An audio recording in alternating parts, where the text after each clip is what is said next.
How to use parental control in Hulu. To use parental control on Hulu, you want to create a dedicated kids profile, and for children friendly content, or enable print protections on your main profile to restrict access to mature content and profile switching.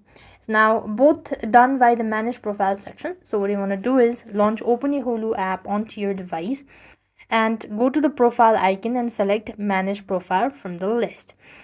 Simply tap on to add profile, or just tap onto new profile. Next, name the profile and toggle the kids switch on at the bottom. Then click on create a profile, and this way you'll have successfully created a profile, and that particular profile only shows a content suitable for kids.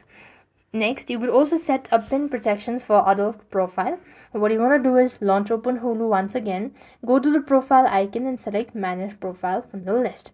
After which you could select the profile you want to lock and just toggle the options for turn on pin protections. Enter your Hulu's account password, then set 4-digit pin. This way you'll be able to use parental control in Hulu. I hope the video was helpful. Make sure to like, share and subscribe. Thank you for watching. See you in the next video.